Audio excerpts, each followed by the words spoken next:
Boa noite. Essa é a terceira aula desse conjunto de aulas de uma avaliação geral de Revendo Conceitos Mecânica Quântica, onde foi escolhido um capítulo do livro Parênteses, um único capítulo do livro Parênteses na Eternidade, para que a gente desse corpo e assunto para essas aulas de Revendo Conceito Mecânica Quântica. Revendo Conceitos Mecânica Quântica. Então, nessa aula nós estamos falando deste capítulo do Parênteses na Eternidade, e o nome deste capítulo é A Natureza do Poder Espiritual.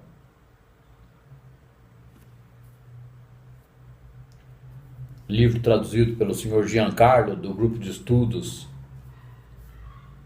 no Facebook. Muito obrigado, Sr. Giancarlo, pela dedicada colaboração em traduzir alguns livros do Joel que não existiam no português. Hoje nós não temos considerações de início de aula. A gente vai fazer a pequena meditação e vamos direto para o início da aula.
Vamos lá, né?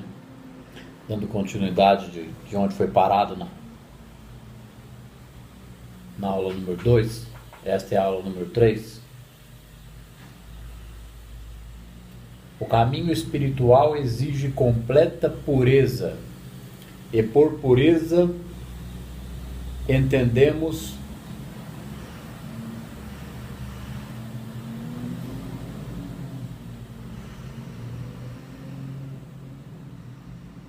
o caminho espiritual exige completa pureza, e por pureza entendemos uma absoluta convicção de que Deus é o único poder que existe.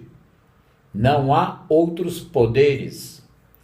Onipotência, que significa todo o poder, é espiritual.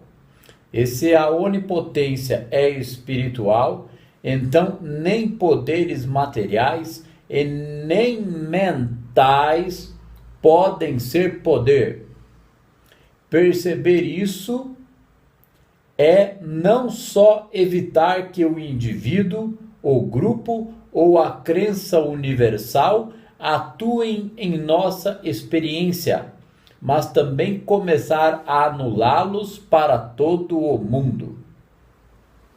Anulá-los para todo mundo é a responsabilidade individual, né? De onde a presença flui através da pessoa, não precisa ser um iluminado na totalidade, na medida em que ela passou a compreender a negação que tem que ser aplicada a dois poderes, ao bem e ao mal, né? Estar atento a isso, ela já está em alguma medida influenciando no inconsciente coletivo. Por isso que ele diz aqui, mas também começar a anulá-los para todo mundo. Vamos ler a frase novamente. O caminho espiritual exige completa pureza, e por pureza entendemos uma absoluta convicção de que Deus é o único poder que existe. Gente, aqui, quando fala aqui de absoluta convicção, é uma convicção que ela é polida, lapidada, construída e estabelecida em nossa compreensão intelectual e mental todos os dias. Embora a mente não seja poder, o intelecto é enriquecido com o conhecimento da verdade, porque é pelo motivo do nosso intelecto estar preenchido com o conhecimento da mentira, da crença em dois poderes, que o ser humano tem problema. Então não é da noite para o dia que ele elimina os problemas ou que ele atinge essa pureza, como está dizendo aqui, né? O próprio texto diz isso, ó. O caminho espiritual exige uma completa pureza, e por pureza entender, pureza não é que tem que ser puro imediatamente, ok? Está escrito aqui, ó. E por pureza entendemos uma absoluta convicção de que Deus é o único poder que existe. Ah, tá. Então agora eu estou sabendo que Deus é o único poder que existe. Então eu tenho que estar convicto disso. Porque Deus, ele é o Criador, o que manifesta a harmonia, a onipotência, o único poder. Então não existe nem bem nem mal. Não existe dois poderes. Então, enquanto nós enriquecemos a consciência para permanecer na compreensão, no avanço e na prática, a convicção é construída, né? No avanço e na prática da construção dessa convicção em nosso intelecto e em nossa mente, nós vamos trabalhando isso para que isso seja uma pureza. De que pureza que ele fala aqui? Vamos ler novamente. O caminho espiritual exige completa pureza, e por pureza entendemos uma absoluta convicção de que Deus é o único poder que existe. Ah, mas eu não tenho convicção disso e eu não tenho pureza. Não é pureza de ser puro. A gente pega as nossas crenças, joga no lixo e vamos construir uma percepção. Bom, se isso é verdade, eu tenho que acreditar nisso, até que isso vire sentimento. E para isso virar sentimento, o intelecto vai ter que estar enriquecido de conhecimento da verdade, para que nós tenhamos bagagem para reinterpretar as aparências do mundo, da vida pessoal ou de qualquer problemática. Então, quando que nós podemos dizer que há uma absoluta convicção de que Deus é o único poder que existe? Quando eu tenho a coragem de jogar no lixo aquilo que não presta. de abandonar os esoterismos e os misticismos, de abandonar as miscelâneas. Mas isso é para o receptivo, isso é para aquele que quer viver a verdadeira vida mística, isso é para aquele que quer pôr o pé neste caminho. Aquele que não quer, que está estudando, tal, que está dando uma olhada, não tem importância. Ou aquele que não quer chegar nesse assunto, que não vai entender, que não vai aceitar, que vai falar que não tem nada a ver, também não tem importância. Cada um segue o caminho que quiser. Né? Como eu já disse inúmeras vezes, o erro não está nas religiões, a verdade está em todas elas. O erro é a interpretação equivocada que se faz de onipotência, onipresença, onibenevolência. Porque primeiro que não se faz interpretação nenhuma, né? Porque se for fazer uma interpretação disso, tem que colocar em xeque a crença no bem e no mal. Então vamos ler a frase toda e partir para a próxima. O caminho espiritual exige completa pureza. Então não é pureza de ser puro, de ser casto. O meu pensamento é puro e tranquilo. Então eu não posso praticar porque eu não tenho pensamento puro. Porque minha mente é uma bagunça, eu fico toda hora com medo, com ansiedade, com dúvida. Não é esse tipo de pureza. Um pensamento puro, calmo e tranquilo. É a pureza de crença. Tá? É purificar as crenças. É abandonar o que não presta para confiar, acreditar, elaborar e aperfeiçoar a compreensão de um único poder, que não é poder pessoal e não é poder da mente. É o poder da centelha, que é a própria consciência, unida ao todo. Então, deixar a centelha agir é compreender cada vez mais este processo. Conforme muda a consciência da pessoa, a mudança que ocorre na consciência da pessoa provoca essa mudança interna e, consequentemente, uma mudança externa na vida da pessoa. E é isso que é colapso da função de onda. Né? É lógico que o ego também colapsa. Colapsa problema. Colapsa crença em dois poderes. Ok? Colapsa uma forcinha aqui e uma forcinha ali. Porque se o poder pessoal, o ego, as magias, o poder da mente colapsasse verdadeiramente alguma coisa, todo o planeta já teria sido reformado, gente. Ó, Deus é o único poder que existe, não há outros poderes. O caminho espiritual exige uma completa pureza, e por pureza entendemos uma absoluta convicção de que Deus é o único poder que existe. Não há outros poderes. Onipotência, que significa todo poder, é espiritual, porque o campo unificado é o espírito, é espiritual. Então, é a nossa absoluta convicção de um poder que é uma pureza. É uma pureza de crença, é um aperfeiçoamento para a crença na verdade. Não é crença de que é uma crença melhorada, não.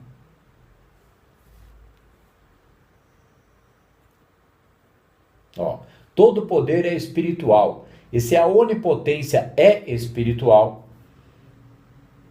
então nem poderes materiais e nem poderes e nem mentais.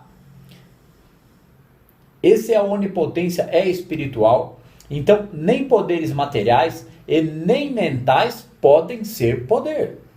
Para a gente aprender a não temer os próprios pensamentos desordenados, para aprender a ficar por trás dessa realidade do ego que pensa isso e pensa aquilo, e julga e critica, porque não tem como a gente parar de julgar e criticar. É da natureza da mente humana metida no paradigma. Nós temos que começar a ficar por trás dessa realidade. Observar o agir da mente que critica e julga para providenciar uma dissociação emocional desse funcionamento da mente.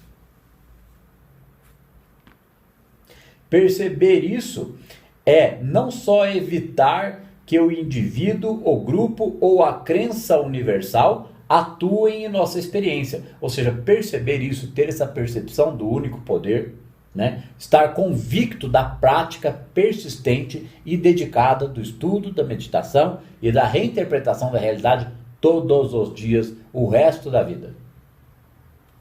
Perceber isso é não só evitar que o indivíduo, o grupo ou a crença universal atuem em nossa experiência, mas também começar a anulá-los para todo mundo. Então perceber isso, né? É evitar que a crença universal atue em nossa experiência. Porque o que é a crença universal? É a crença em doença, crença no bem e no mal, crença em crise econômica, e etc, etc, e etc. Né? Então, na medida em que a gente torna isso convicto em nós, e vai praticando isso todo dia, aprendendo a observar as situações, porque quem observa é a centelha, é a presença, nós também começamos a anulá-los para o mundo todo. Esse é o Joel explicando, tá? Perceber que nenhuma arma levantada contra nós tem poder, desenvolve em nós a mente que estava em Jesus Cristo, que sabe que não há poderes, nem físicos e nem mentais. O único poder que existe é o poder de Deus, que é espiritual. Somente uma pessoa que tem essa convicção tem alguma medida da mente de Cristo. Isso faz menção ao que foi explicado acima.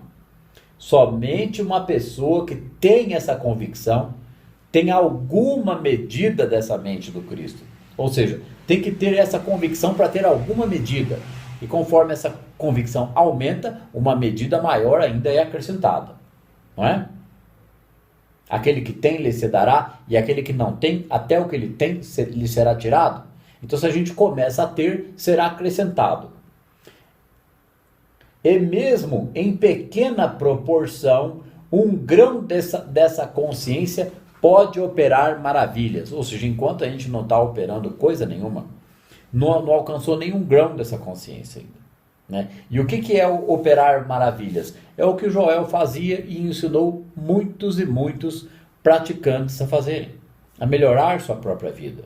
Porque a prática do desenvolvimento da consciência da vida espiritual melhora a vida humana, é consequência. Porque aí a vida humana do indivíduo é menos humana e é uma vida espiritual. Foi isso que a espiritualidade nunca soube explicar. Essa condição da verdadeira vida mística como a vida de uma consciência do poder espiritual e não de um poder pessoal ou de uma fé de fundo emocional. É isso que é fé do grão de mostarda, uma pequena consciência da compreensão dessa convicção opera maravilhas, vai operando uma coisa aqui e outra coisa ali, porque a pessoa tem cada vez mais o seu eu pessoal anulado, ela vai compreendendo que eu de mim mesmo nada posso. Agora, não vai ser da noite para o dia, lendo um livrinho, meia dúzia de palavras, lendo uma coisinha aqui e outra ali, e por ter isso como uma frase na mente, que a coisa vai funcionar, certo? Porque se a pessoa estiver rodando lá no turbilhão de suas sombras, sofrimento soterrado, crença em dois poderes, crítica e julgamento, não tem convicção de um poder só, nunca. Mesmo depois de Jesus ter revelado a natureza do poder espiritual para seus discípulos, eles ainda foram incapazes de captar totalmente o ensinamento, de modo que pudessem continuar a transmiti-lo em sua extensão plena. Ou seja, os discípulos não foram capazes de captar totalmente o ensinamento, de modo a continuar a transmiti-lo em sua extensão plena. Mas captaram em alguma medida e tocaram a obra adiante. E quantos desde o tempo do Mestre foram capazes de descobrir este ensinamento da Bíblia? Na Bíblia, né? Quebrando aquele paradigma de que Bíblia é religião, essa lenga-lenga. Bíblia é um livro de história que foi modificado através dos tempos e coisas de lá foram retiradas. E é de se ficar perplexo que o Novo Testamento e o Sermão da Montanha estejam lá, ok? Então, tem trechos de história ali. Tem trechos que conta outros profetas, mas não explica como eles alcançaram essa consciência. Todos eles alcançaram essa consciência pela compreensão de um único poder que não é um poder pessoal. Aqui, ó.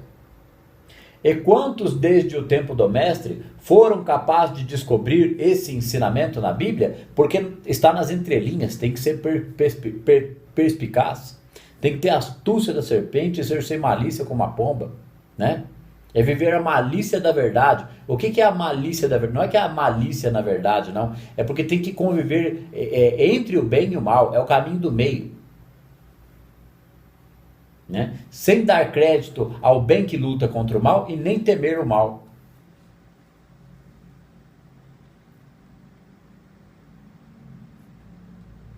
A razão pela qual... O que ele quer dizer aqui? Quantos foram capazes de descobrir esse ensinamento na Bíblia? Porque foram poucos, mais que poucos. E o Joel foi um desses poucos. Que para entender aquilo precisou estudar mecânica quântica.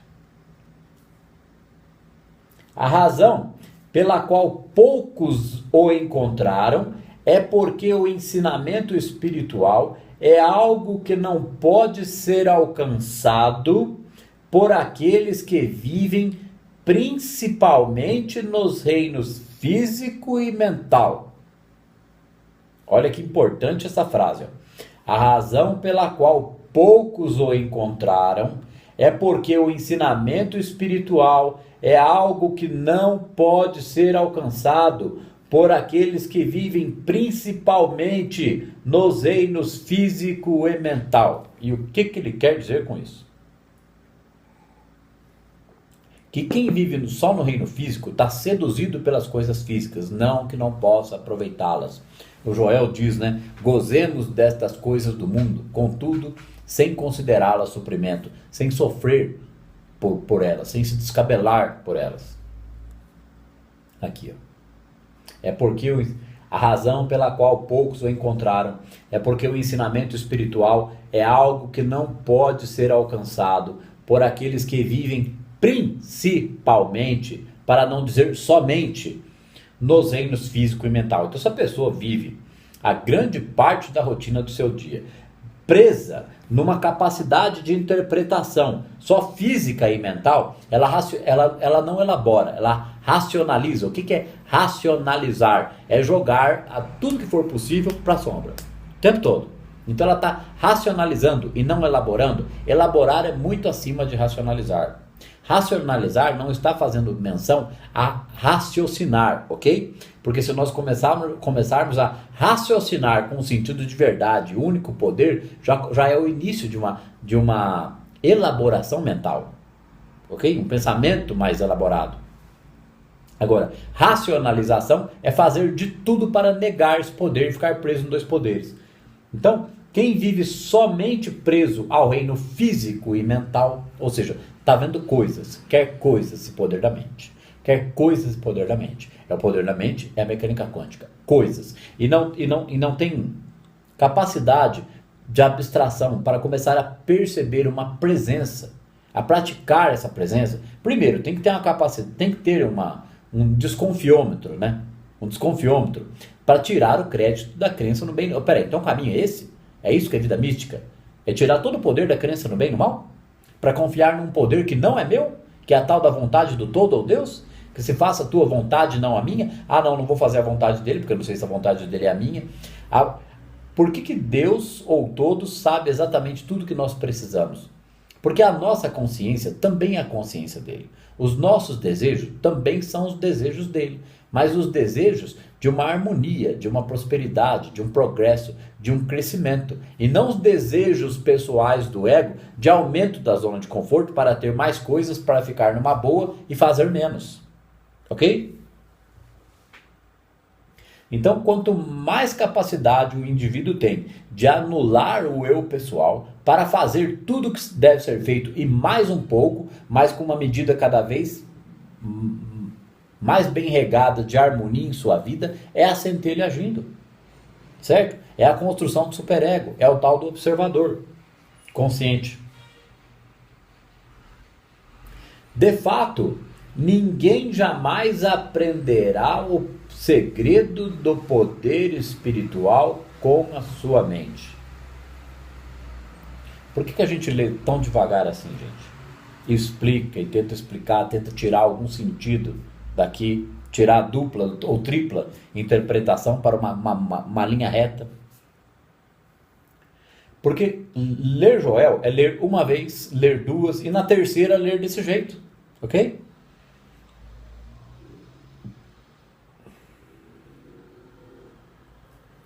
De fato, ninguém jamais aprenderá o segredo do poder espiritual com a mente. O poder espiritual não é uma faceta da mente. Não há um tanto de conhecimento que se possa alcançar que seja poder espiritual, porque o conhecimento apenas não é capaz de mover montanhas, curar doenças, ressuscitar os mortos ou perdoar o pecador. Ou seja, a gente usa a mente e o intelecto para enriquecer o nosso conhecimento sobre a verdade, para caminhar sobre a verdade, para viver na verdade, para deixar a verdade permear a nossa consciência, enquanto nós vamos abandonando paulatinamente a crença no bem e no mal, os temores pelas coisas que não temos e queremos, ok? Para ir trabalhando a sombra. É a melhor maneira de trabalhar a sombra. A maneira mais fácil, mais completa, mais elucidativa, mais tranquila que existe é estudar Joel Goldsmith, porque leva à elaboração. E quando nós elaboramos, nós não projetamos e nem jogamos de volta para a sombra. Não há repressão. Quando vem a discórdia, a desarmonia, a crítica e o julgamento, nós ficamos conscientes do processo. Então nós trocamos o pensamento e fazemos outra escolha. Nós mudamos a reação. E isso, dia a dia, semana por semana, mês a mês, é que provoca uma expansão de consciência. Faz tempo que a gente não fala de sinapses, né? Porque vai devagarzinho construindo sinapses de uma nova percepção, de um novo comportamento, de uma nova conduta. Vai lavando a mente das crenças limitantes, de crença no bem e no mal, o temor pela aparência, pelas circunstâncias. Porque a circunstância de falta ou carência, que é a principal questão da grande totalidade das pessoas que estudam mecânica quântica, é que elas ficam seduzidas pela circunstância. Então não muda o sentir nunca, porque não consegue confiar que daqui a pouco a circunstância vai ser outra. Mas a circunstância vai ser outra se não estiver projetando mais insegurança, mais temor, mais ansiedade. O poder espiritual, de fato, ninguém jamais aprenderá o segredo do poder espiritual com sua mente. Ele vai enriquecer a mente, ok? Para então sublimar, transcender a mente. Como é que ele vai transcender a mente? Ele vai usar a mente para perceber e para elaborar, mas não vai tentar produzir nada com o seu pensamento. Ele vai reconhecer a sua incapacidade, a sua pequenez do eu pessoal. Isso é humildade diante do poder do todo. Isso é se reconhecer como filho. Eu não posso, quem pode é o Pai que opera em mim, porque Ele também é consciente das minhas necessidades. E aí nós vamos caminhando nessa jornada, né, que é a vida mística. Não há um tanto de conhecimento que se possa alcançar que seja poder espiritual. Não há um tanto de conhecimento que se possa alcançar que seja poder espiritual.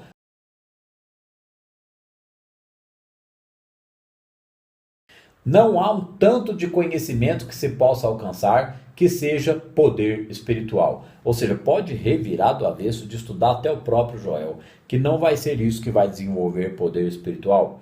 Quanto mais a gente estuda, mais a gente pratica, mais a gente compreende, mais a gente cede e menos a gente sofre. Então essa compreensão vai trazendo paz, calma e tranquilidade, que é proporcionada pela compreensão da própria graça, da própria presença. E isso é a centelha, isso é a presença. Então há uma eliminação do eu pessoal. O eu pessoal morre, é a morte do ego. E muito pelo contrário do que possa parecer, a morte do ego não é uma extinção da nossa individualidade, mas sim um enriquecimento do sentimento de individualidade unida com o todo. Aí que está o sentido daquela frase, eu vim para que tenham vida em abundância. Porque o ego não concebe, para o ego é utópico uma vida de alegria, mais harmonia e mais satisfação, porque ele é preso ao sofrimento, ele é preso à crença em dois poderes. Então quando a gente inicia esse processo e avança nele, pode ser que aconteça, né, dependendo da profundidade que a pessoa está metida na crença em dois poderes, mesmo que ela tome plena consciência, eu vou ficar convicto agora da prática e dedicação ao único poder, a compreensão e desenvolvimento disso, meditação contemplativa. Mesmo assim, o ego vai ter que ceder, vai ter que quebrar o ego no meio. E isso é dolorido, porque o ego vai querer reagir, a sombra tem vida própria. Ok? Então, esse processo da reação do ego é a raiz profunda do paradigma dentro da pessoa. E não há outro modo de quebrar isso a não ser sentir essa dor da morte do ego.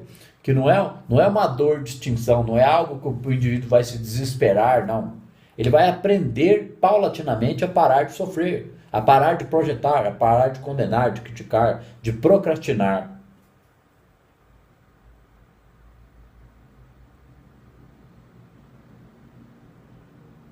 Então é uma percepção, eu percebo, se Deus é um e está comigo agora, o que devo eu temer? Diante de qualquer circunstância. Nem sempre vai ser fácil e nem sempre nós vamos ficar firmes. Nós vamos vacilar e vamos cair, não importa, a gente levanta e segue em frente. O poder espiritual só pode ser trazido em expressão através da consciência, em quarta dimensão. Um conhecimento superior a esse que a mente humana possui. Não faz diferença qual verdade estudemos ou qual verdade achemos que conhecemos. Não há poder espiritual nela. Não há qualquer verdade conhecida que possa atuar espiritualmente. O trecho exige explicação, porque é fácil de se perder aqui, não compreender e passar para a frase seguinte sem entender nada.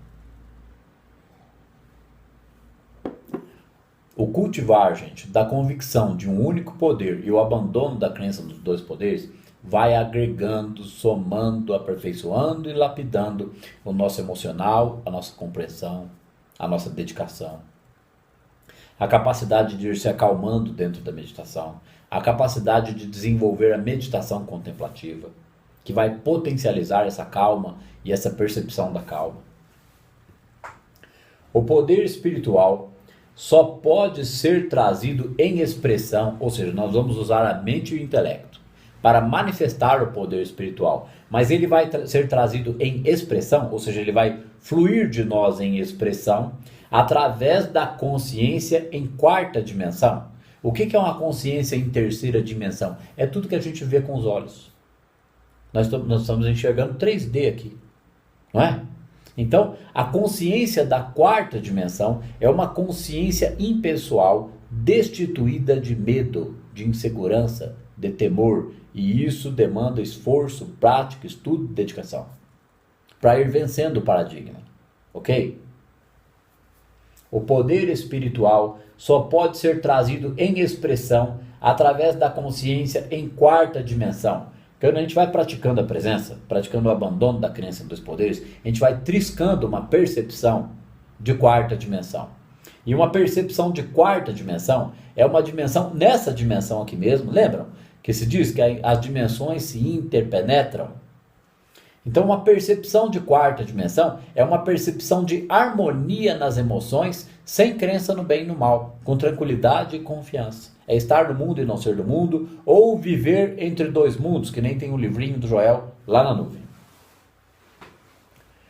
O poder espiritual só pode ser trazido em expressão através da consciência em quarta dimensão. Ou seja, a gente não precisa ficar pensando em termos, quarta dimensão isso, quarta dimensão. Como é que eu vou entrar na quarta dimensão? A gente estuda, medita, pratica, compreende, desenvolve e aprofunda, né? E isso já é o viver a quarta dimensão. A quarta dimensão é a consciência do Cristo, é a consciência sem temor, é a consciência da compaixão. Então, quando a gente vai triscando essa consciência, ocorrem expressões dessa consciência na nossa vida exterior, porque mudou a consciência interiormente, ok? O poder espiritual só pode ser trazido em expressão através da consciência em quarta dimensão. Um conhecimento superior a esse que a mente humana possui. Só vai começar a entender isso, gente, a partir do momento que a pessoa estiver tiver estudado Joel o suficiente e estiver praticando a meditação contemplativa. Ela vai ver uma paz acontecer na meditação. Ou pode ser que depois de muito tempo de prática assídua, ela ouça de vez em quando, de forma involuntária, certo? E esporádica, a voz silenciosa falar dentro de sua própria consciência, porque é inegável quando isso acontece, é inquestionável. Então, quando a voz silenciosa fala em nossa consciência, é o nosso próprio self, é a nossa própria centelha, é o Pai em nós sendo nós mesmos. Então, isso provoca um efeito na vida externa. Ok? Aí que é uma ação, que é uma expressão da consciência em quarta dimensão. Era assim que o Joel curava, era assim que o Joel agia, e todo o conteúdo da obra do Joel é que é para a gente compreenda essa expressão, essa manifestação, essa demonstração da consciência. Não faz diferença qual verdade estudemos, porque existe verdade para todo quanto é lado, né? Mas na verdade, verdade só existe uma verdade só, que existe um único poder, e não é poder da mente. Não faz diferença qual verdade estudemos, ou qual verdade achemos que conhecemos. Por que não faz diferença? Porque não vai fazer diferença qual verdade eu ache que eu conheça, porque nessa verdade que eu acho que eu conheço, não há poder espiritual, porque o poder espiritual é um só, me permeia, é direito meu, mas eu devo viver essa experiência. Eu devo caminhar por essa experiência, avançar nessa experiência. E essa experiência tem toda a sua base fundamentada na questão de não se opor ao mal. E não se opor ao mal é não projetar sombra, não criticar, não julgar. E não temer as circunstâncias adversas, por mais desagradáveis que elas apareçam ao nosso entorno. Não há qualquer verdade conhecida que possa atuar espiritualmente. Aqui, não há qualquer verdade mental conhecida que possa atuar espiritualmente. Porque quando há uma mudança na consciência, a verdade age por si mesma. Porque a verdade é espiritual e age na vida humana sim. Deus, gente, para Deus agir e atuar na vida humana, precisa ser através da consciência de um ser consciente desse poder. Então nós temos que aprender a reconhecer esse poder. Nós temos que aprender a reconhecer esse poder como o único poder vigente, a única lei, e não a crença em dois poderes. Na medida em que nós vamos preenchendo a nossa consciência com essa percepção, com esse sentimento, nós estamos entrando em insights e pequenas percepções de quarta dimensão. E algumas experiências acontecem dentro da meditação. E não são experiências assim, eu saí do meu corpo e fui lá não sei na onde. São pequenas experiências, paz e tranquilidade, começa dessa forma. Podem acontecer sim, algumas coisas mais substanciais, né? Mas não importa qual vai ser o tipo da experiência. O que importa é iniciar esse caminho, percorrer o caminho. Se fôssemos solicitados a dar auxílio espiritual a alguém que precisasse de cura física, estabilidade mental ou regeneração moral, nossa única possibilidade de sucesso ocorreria na mesma proporção em que somos capazes de silenciar-nos, abstendo-nos de usar um poder espiritual, ou seja, abstendo-nos de usar mentalmente um poder espiritual, porque não é possível. Então nós silenciamos e deixamos a presença agir. É assim que se forma um praticante da presença, um praticante de ciência cristã. Ele enriquece a consciência a ponto de abandonar a crença no bem e no mal e permanecer nessa prática, para que ele esteja na videira, na árvore da vida, ou seja, unificado com o campo unificado. Aí ele vai dar frutos abundantemente. Ok? Por quê? Porque ele é beneficiado por uma verdade que ele abraçou em prol do mundo, e não apenas em prol das vontades do ego. Porque isso é um tremendo empecilho, essa é uma tremenda barreira, é querer usar a verdade apenas em benefício próprio. O benefício próprio da prática e compreensão da verdade é uma harmonia interior, uma expansão de consciência, uma compreensão que vai libertando a pessoa justamente da crença em dois poderes. Agora, Como que estuda Joel, gente? Como que uma pessoa que diz que estuda Joel e diz que compreende Joel, ou a vida mística, e fica presa em crença de inimigo, em crença em dois poderes, em miscelâneas? O Joel pega pesado com a questão. O que é miscelânea? Eu estou estudando Joel, mas eu ensino meditação de musiquinha. Eu boto umas musiquinhas e aí eu deixo lá a mente viajar. É silêncio. É contemplar a presença, é sentir. É contemplar a palavra, elaborar a verdade, as coisas de Deus, para começar a sentir isso. Porque senão a mente fica vagando num monte de pensamentos. Fecha os olhos e tenta meditar. Vocês vão perceber que sem prática nenhuma, a mente só vai pensar em coisas, circunstâncias, situações e problemas. E aonde que está contemplando Deus ali, se Deus não é isso? Se Deus é a harmonia, é a abundância, é a alegria, é o amor, a gente fecha o olho, é só problema. Então, quanto que a gente tem que estudar para aprender a meditação contemplativa, para substituir os pensamentos pelo contemplar, para ir fazendo frequência com a presença?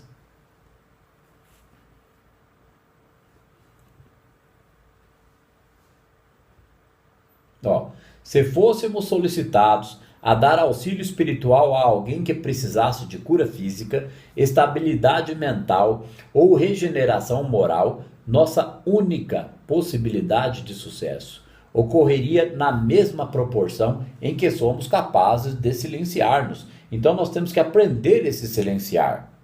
E esse silenciar, no começo, a gente vai trocar os pensamentos mundanos pela contemplação da presença, contemplação das coisas de Deus, da palavra, da elaboração sobre as coisas divinas. Porque aí nós estamos enriquecendo e aprofundando a mente, enriquecendo o sentimento, até que em algum momento a própria graça, que é a presença, silencie em nós a mente. É assim que funciona o processo. E demanda tempo e dedicação. O contrário disso, gente, é negar a verdade e ficar preso no sofrimento.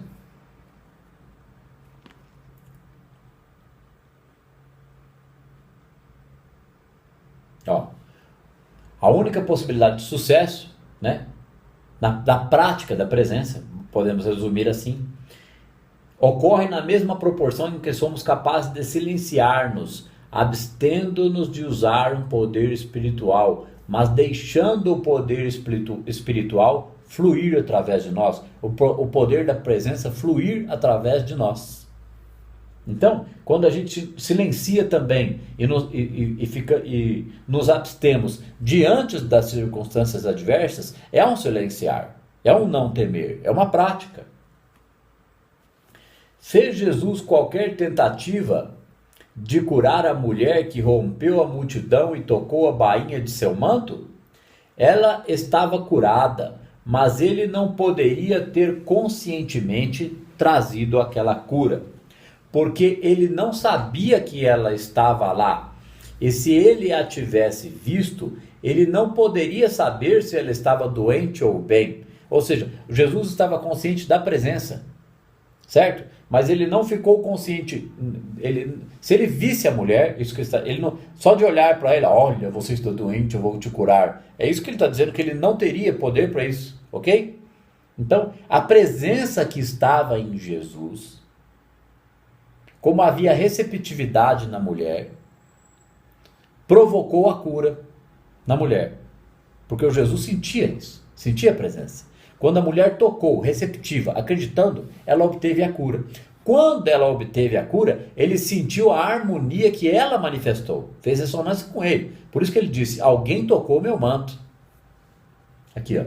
Fez Jesus qualquer tentativa consciente de curar a mulher que rompeu a multidão e tocou a bainha de seu manto?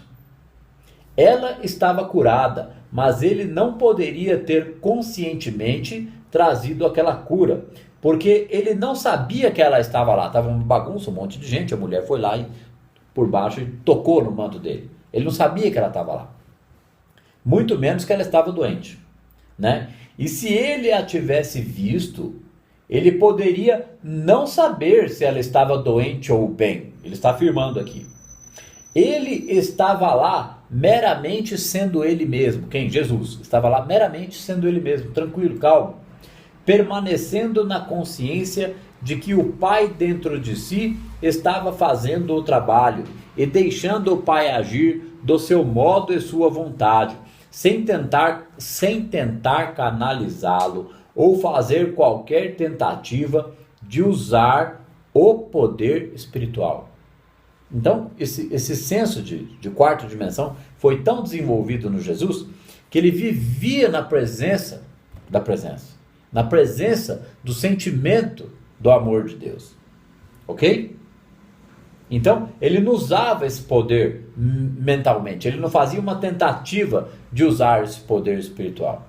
Era um sentimento nele. Então, quando alguém precisava de ajuda, ele apenas observava e aguardava. Era uma receptividade a uma resposta de algo que já age e sempre age em benefício do ser humano, mas só age através de uma pessoa consciente deste poder, que não é um poder pessoal.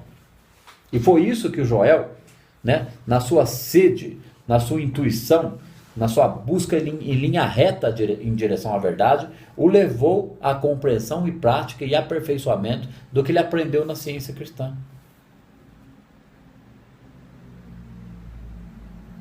Porque para a gente ter uma noção do que é Joel, o que é essa prática da presença, o que é desenvolver isso como um novo e renovado modo de vida, que é viver na verdade, que é metafísica pura e aplicada, que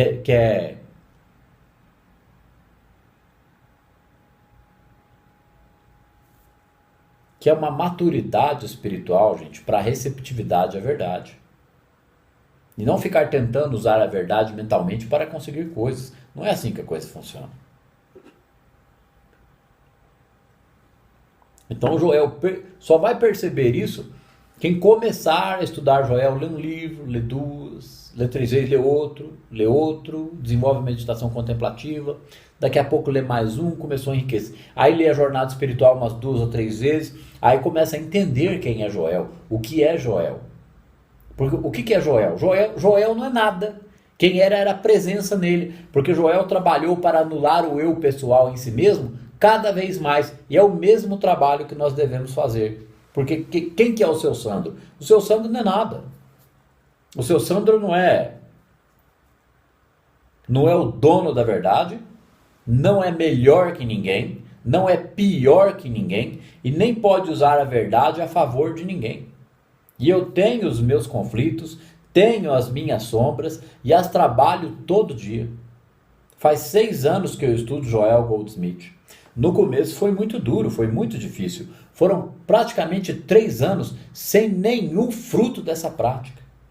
Mas era impossível voltar atrás, mesmo com o sofrimento que eu mesmo estava manifestando com a minha ignorância em minha vida, era impossível voltar atrás, porque a única coisa que fazia sentido era seguir em frente, porque já tinha havido compreensão suficiente para abandonar completamente qualquer tentativa de aplicar o poder da mente, qualquer tentativa de permanecer nas miscelâneas, ok? Nas práticas ritualísticas, qualquer. Essa foi a primeira coisa que eu abandonei imediatamente, assim que eu fiz a primeira leitura do Caminho Infinito. Imediatamente. E foram 3 anos ininterruptos de estudo e meditação e prática do Joel Goldsmith para começar a entender algo melhor. Agora, vocês precisam demorar tanto tempo? Não. Foi teimosia minha, resistência minha, sombra minha. Porque não importa, porque a gente quer resultados rápidos. Não importa quanto tempo vai demorar para os resultados virem. Quanto mais ansioso fica, pior é, porque aí está acreditando em 2 poderes. Está acreditando que o resultado vai vir porque está tendo uma compreensão mental. E o que muda é quando a nossa compreensão passa para uma compreensão espiritual. Tem um trecho lá no Caminho Infinito que diz assim, ó. É lá do capítulo 10 do Sabedorias do Caminho Infinito. Ocorre um tremendo... Deixa eu lembrar. Eu acho que é isso mesmo. Ocorre um tremendo movimento quando o iniciado discerne a diferença entre harmonia física e completa ação espiritual. Ou seja, ocorre um tremendo movimento na vida de ação, na vida interna, em toda a vida do indivíduo, para a harmonia, para a alegria e para alguma benesse que começa a aparecer, ok? Nem que seja lentamente, quase de má vontade, que nem o Joel fala lá no Jornada. Ocorre um tremendo movimento na vida do iniciado, quando ele discerne. O que é discernir? Perceber a diferença entre a harmonia física e completa ação espiritual, porque a completa ação espiritual não depende de harmonia física, nem física no corpo, nem física na vida material, gente. A completa ação espiritual depende de uma convicção da permanência na verdade, independente dos problemas ao nosso redor. Né? Então a frase, ocorre um tremendo movimento quando o iniciado percebe a diferença entre a harmonia física e completa ação espiritual. O que é a diferença entre isso? Não importa se é harmonia física. O que importa é que agora eu vou permanecer em completa ação espiritual, que é consciência.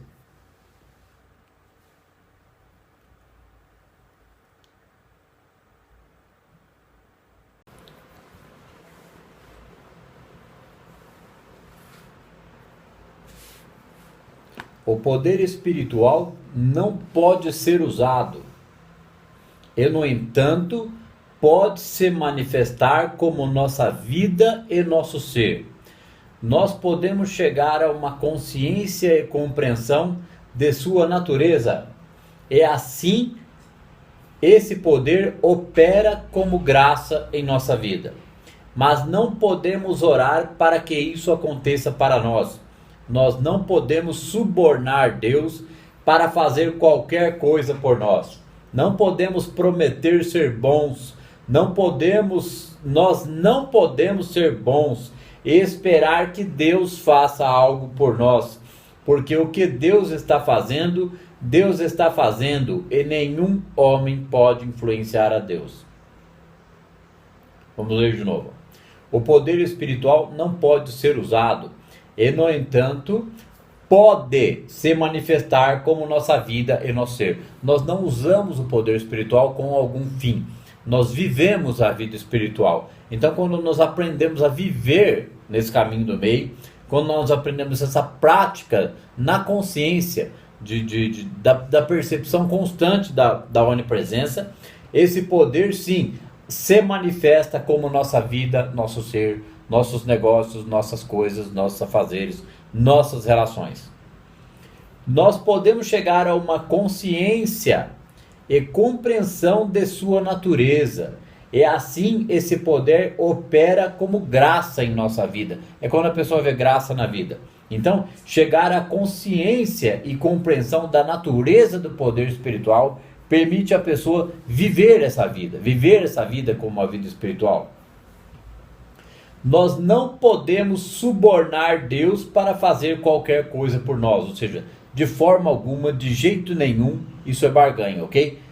Porque o pensamento normal que você tem, eu vou ser bom porque aí as coisas melhoram, eu vou ser bom porque aí acontecem coisas boas, isso é barganha. Isso é achar que apenas porque vai se tornar humanamente um pouco melhor, as benesses vão chegar, e isso é um grande equívoco. A questão é na consciência, é consciência da presença do todo. É lógico que a gente tem que se tornar cada vez mais seres humanos melhores, humanamente melhores. Mas enquanto nós vamos nos tornando humanamente melhores, nós devemos humildemente reconhecer que não é o eu pessoal que está sendo bom. Eu, fulano da Silva, estou sendo bom, estou sendo melhor agora. É o Pai sendo bom em nós, a presença sendo boa em nós para todas as circunstâncias e situações. Nós não podemos subornar Deus para fazer qualquer coisa por nós. Não podemos prometer sermos bons. Nós não podemos ser bons e esperar que Deus faça algo por nós. Porque o que Deus está fazendo, e nenhum homem pode influenciar a Deus. Então aonde entra o eu ser bom nisso? Aqui, Nós não podemos ser bons e esperar que Deus faça esperar que Deus faça algo para nós. Nós devemos ser naturalmente bons, sem esperar retorno desse pão que lançamos às águas. Por quê? Porque o que Deus está fazendo, Ele está fazendo a todo instante. Só que quando o ser humano desenvolve a consciência da compreensão, da prática e do reconhecimento da única lei, do único poder, da onipotência em sua vida como sua própria consciência, aí sim ele está unificando. Aí sim as coisas passam a melhorar depois de tempo suficiente de prática, aonde ele já enriqueceu a consciência para mudar essa postura da barganha, para mudar essa postura de achar que algum Deus vai agir por ele. Então ele vive na consciência da eficácia dessa única lei, certo? Que é a harmonia. Quando ele entra em contato com essa harmonia e vive essa harmonia tendo sido estabelecida cada vez mais em seu interior, se revela na sua vida externa como harmonia na vida externa, como benesses. Então, o pensamento que a grande maioria, se não quase a totalidade, do povo da mecânica quântica tem, está indo completamente na contramão da prática da presença.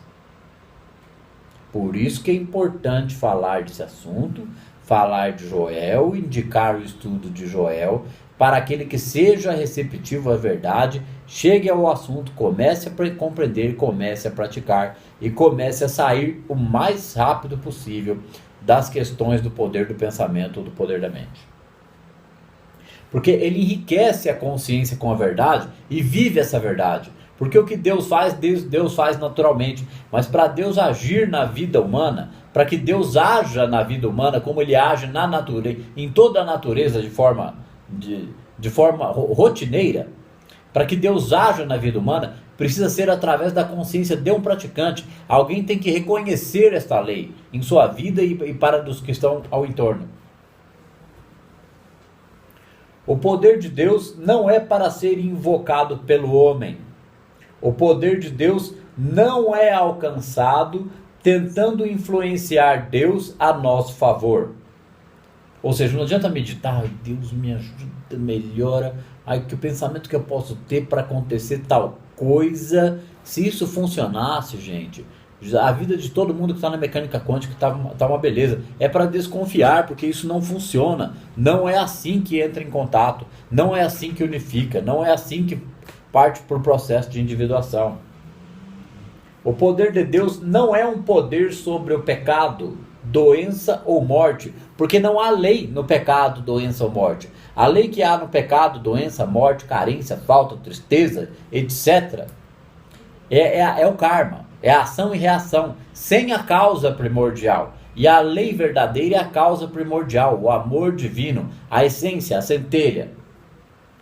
Então aqui, o poder de Deus não é um poder sobre o pecado, doença ou morte. Então, quando que o poder de Deus passa a vigorar na vida do indivíduo e no entorno dele? Quando ele abandona a crença em dois poderes. E o poder mental, ele tem por base a crença em dois poderes. Por isso que não funciona.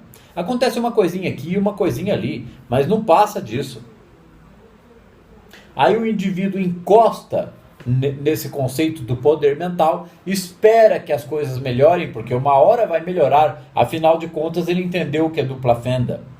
E aí ele faz muito pouco, ou faz o trivial, ou faz o que está acostumado a fazer, e fazendo as mesmas coisas de sempre, os resultados jamais serão diferentes. Deus é o poder criativo, de manutenção e sustentação. E Deus nunca fez o pecado, a doença ou a morte.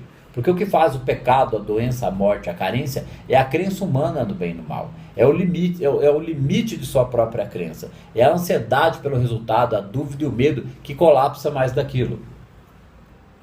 E se ele tivesse feito isso, ou seja, pecado, doença, morte, carência, e se ele tivesse feito isso, eles jamais poderiam ser alterados ou removidos.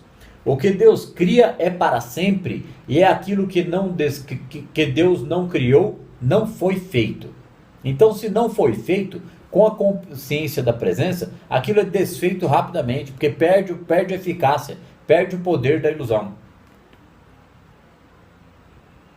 Nós não precisamos do poder de Deus para fazer algo que nunca foi feito no princípio. O que foi feito no princípio? No princípio é a eternidade, é o sempre, é o infinito. E o infinito, sempre, a eternidade, é vigente no agora. Só existe o agora na realidade de quarta dimensão. Portanto, nós não precisamos do poder de Deus para fazer algo que nunca foi feito no princípio e que nunca teve existência. E isso representa apenas nossa ignorância da verdade. Então a nossa ignorância da verdade perpetua os problemas na vida humana. Ah tá, então como é que eu aplico na verdade, ando na verdade e vejo a coisa mudar? Eu reconheço a existência de um poder único e permaneço nesse reconhecimento até que as circunstâncias internas e externas mudem. Porque aí quebrou o paradigma, certo? Aí mudou a consciência. A consciência permeada pela verdade confia, acredita, entende e sente somente essa ação de Deus como única lei, e não mais a crença em dois poderes. Se Deus alguma vez criou uma doença, ou uma lei da doença, podemos desistir de toda a esperança de superá-la, pois ninguém nunca vai superar Deus ou as obras de Deus. Deus é o Todo-Poderoso, é o todo, certo, gente?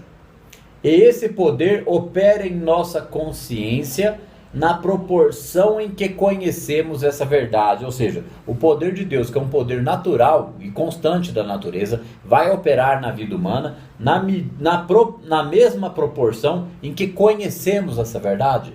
Então, conhecer essa verdade é ter a consciência permeada por essa elaboração. Aí não é racionalização, é ficar pensando por que está dando certo, por que está dando errado. É elaborar e reinterpretar as aparências para aplicar o conhecimento da verdade na consciência e ficar calmo e tranquilo, seguir fazendo tudo que está humanamente ao alcance, mas com um ponto de vista espiritual.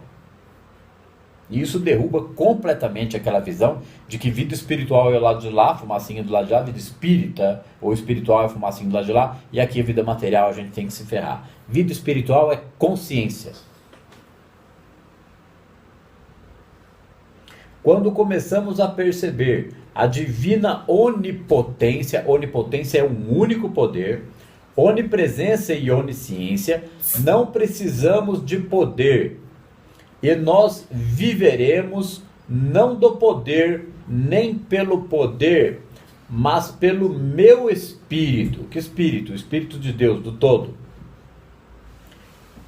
Quando aprendermos a não resistir ao mal, a não combatê-lo, sem tentar fazer com que Deus lute por nós, não teremos que trabalhar por nosso bem. Nós o receberemos pela graça. Nosso reconhecimento efetivo da natureza irreal e ilusória das discórdias deste mundo é que é o poder espiritual.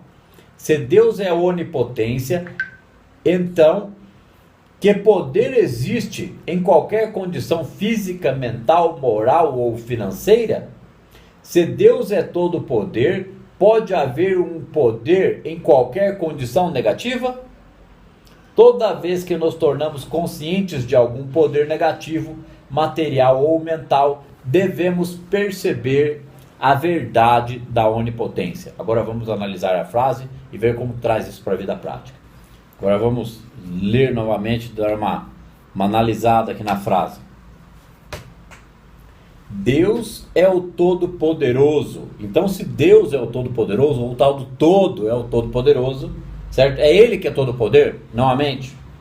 E esse poder opera em nossa consciência. Não se diz que o universo é autoconsciente? Então ele é autoconsciente de nossa consciência. O que significa consciência? Estar consciente de algo. É saber algo.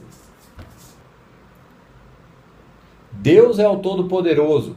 E esse poder opera em nossa consciência, na proporção em que conhecemos esta verdade. Então é preciso conhecer essa verdade, para essa verdade ter poder na consciência. Quando começamos a perceber a divina onipotência, onipresença e onisciência, não precisaremos de poder. ou seja, quando a gente reconhece esse poder, a gente não precisa do poder.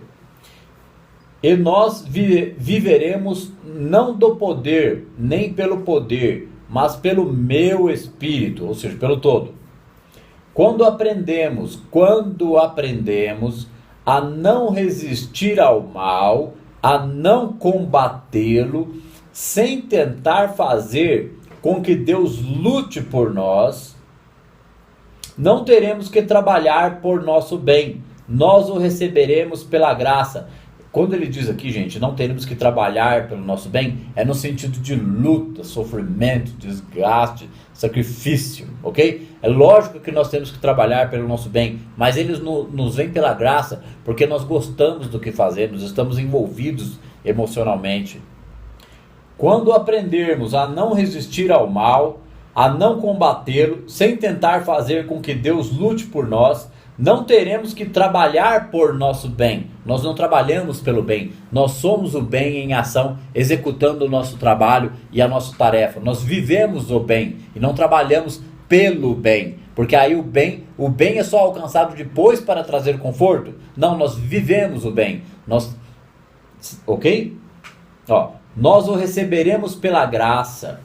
O nosso reconhecimento efetivo da natureza irreal e ilusória das discórdias deste mundo é que é o poder espiritual. O nosso reconhecimento efetivo, o conhecimento permeado, permanente, constante na consciência. O nosso conhecimento efetivo da natureza irreal e ilusória das discórdias deste mundo é que é o poder espiritual. Se Deus é onipotência, então que poder existe em qualquer condição física, mental, moral ou financeira? Se Deus é todo o poder, que poder, gente? Deus é todo o poder, Deus criou o universo, o campo unificado criou todo o universo, o campo unificado é harmonia, alegria, é harmonia. Então quando que nós vamos questionar a nós mesmos com profundidade e seriedade para se perguntar como que eu faço essa unificação, como que eu chego nessa harmonia, como que eu chego nessa compreensão? Não vai ser com pirlim-pim-pim, nem com uma explicaçãozinha de meia dúzia de palavras. Vai dar trabalho, vai precisar meditar, vai precisar elaborar, vai precisar aprender a observar os pensamentos, observar o ego, observar as discórdias internas e externas, com harmonia, com calma, com tranquilidade. Isso é dia a dia, um dia atrás do outro, semana atrás de semana. Se Deus é todo o poder, pode haver um poder em qualquer condição negativa? Lógico que não, né? Quem dá poder para a condição negativa é o ser humano que está metido na crença em dois poderes. Toda vez que nos tornamos conscientes de algum poder negativo, material ou mental, devemos perceber a verdade da onipotência. Ou seja, sempre que nós estivermos diante de situações de discórdia, de desarmonia interna ou externa, imediatamente nós devemos reconhecer, né? Toda vez que nos tornarmos conscientes de algum poder negativo, material ou mental, devemos perceber a verdade da onipotência. Quando? Imediatamente, e aprender a reinterpretar as aparências. Isso a gente aprende estudando Joel. O Espírito é o único poder. A lei espiritual é o único poder. A graça espiritual é o único poder. E tudo isso daqui é o poder do co-criador consciente, que não opera no campo da mente, não opera no campo do eu pessoal. Ele age na vida, mas livre no mundo, sem medo, né? O iluminado caminha sem medo pela graça. Ele vai se iluminando conforme ele percorre este caminho. Se Deus é onipresença, então nós devemos, olha que importante esse trecho. Se Deus é onipresença, então nós devemos ser a própria presença de Deus. Isso deve significar que não há outra presença, e até mesmo nós, então, não temos presença. Ou seja, nós com o eu pessoal não somos nada, mas nós aprendemos a caminhar, permanecer, praticando a presença como essa consciência desse eu impessoal falho, arrogante, é reconhecer a humildade da incapacidade do eu pessoal, do ego, diante do todo. É uma humildade diante do poder do todo. Então vai ocorrendo uma anulação do eu pessoal. E nós vamos fazendo tudo que nos compete, confiando nesse invisível. E confiar nesse invisível é uma elaboração que dá trabalho. Dá trabalho, mas junto com isso vem o soltar. Aí, aqui que está a questão do soltar, gente. Né? Porque é assumir o jugo leve. Aqui, ó. Se Deus é a onipresença, então nós devemos ser a própria presença de Deus. Isso deve significar que não há outra presença. E até mesmo nós, então, não temos presença. Porque é quando eu permito que a presença seja em mim, é que eu tenho presença. Então, quando a presença é em mim, há calma, tranquilidade e observação. Por quê? Porque Deus preenche todo o espaço e não deixa nenhum espaço para nós, exceto na medida em que somos parte dessa onipresença. Isso elimina essa falsa individualidade, esse egoísmo, e deixa apenas o ser divino que somos. Ou seja, deixa apenas a centelha agindo, fazendo, andando, circulando, realizando, trabalhando. Se somos a presença de Deus, devemos agir como tal. Nunca viveremos pela graça até que façamos esse reconhecimento e saibamos a verdade de que somos a presença de Deus, que cada um de nós é aquele lugar onde Deus brilha, aquele lugar onde Deus está cumprindo-se individualmente. Toda vez que nos tornamos conscientes de uma presença, seja uma pessoa ou condição, ou qualquer coisa contrária ao que sabemos que Deus é, temos que reconhecer a verdade, onipresença. Não julgaremos pelas aparências, acreditando no que nossos olhos veem. Nós julgaremos o julgamento justo. Deus é onipresença, portanto. Então, julgar o julgamento justo é o julgamento do amor, da observação, da compaixão, da harmonia, da compreensão espiritual, da ausência de sofrimento. Esse é o julgamento justo. Aí, Deus é onipresença. Ou seja, ó, se somos a presença de Deus, devemos agir como tal. Porque na presença de Deus há harmonia, trabalho, fluxo, continuidade. Nunca viveremos pela graça até que façamos esse reconhecimento e saibamos que a verdade de que somos a presença de Deus, que cada um de nós é aquele lugar onde Deus brilha. Ou seja, como é que faz um trabalho desse, gente? Para praticar a presença, estudando, aplicando, meditando, a gente deve reconhecer permanentemente, constantemente isso como verdade, assumir isso como verdade.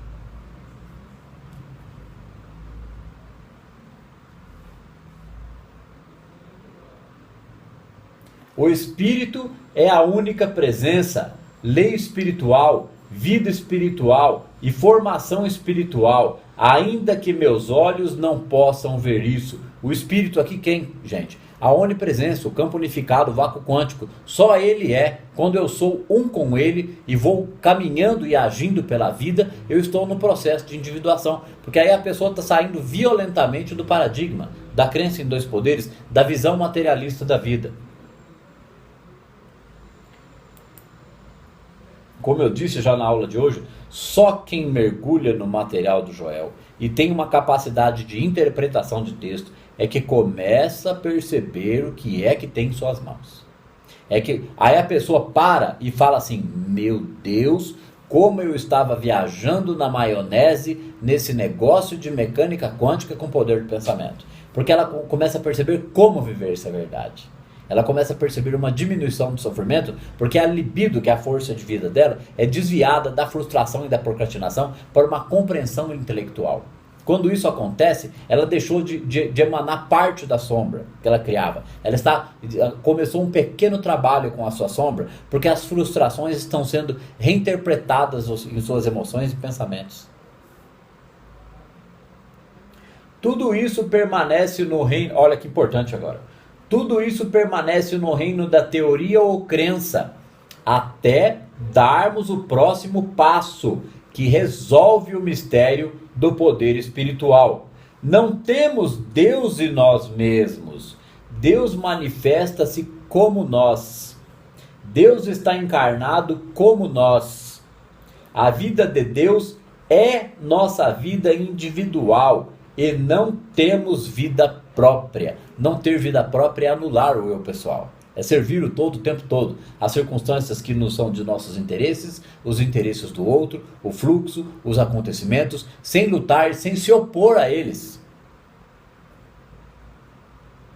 Deus manifesta-se como nós. Deus está encarnado como nós. A vida de Deus é nossa vida individual. E não temos vida própria. É aqui que se diz, já não sou eu mais eu quem vive, é o Cristo que vive em mim. Mas a gente vai pensar isso, não vai nem triscar dizer, a gente guarda em segredo quando começar a perceber isso, conforme a gente vai seguindo no estudo e na prática. Lá na frente, em algum momento, a pessoa sente isso.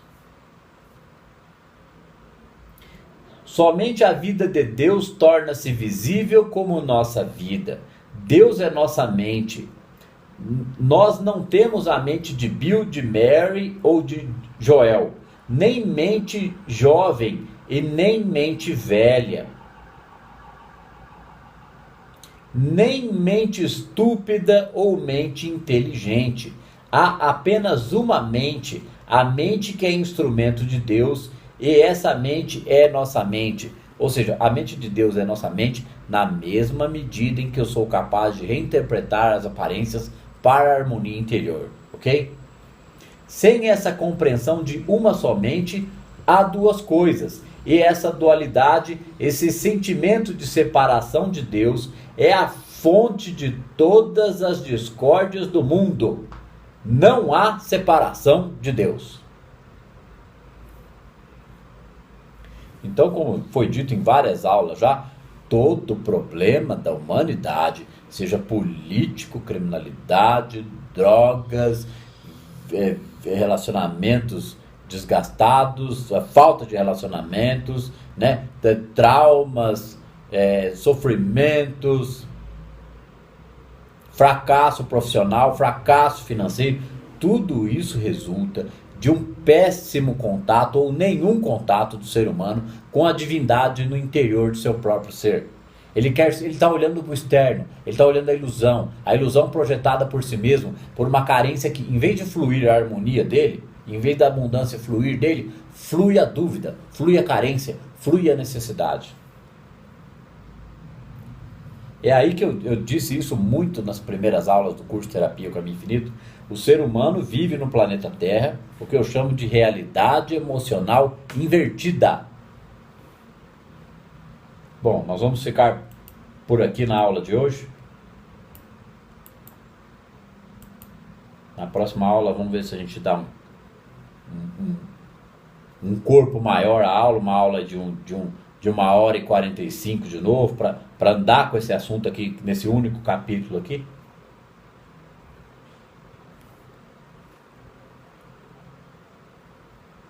E eu espero que essa pequena sequência de aulas, revendo conceitos mecânica quântica, cumpra o seu papel e objetivo.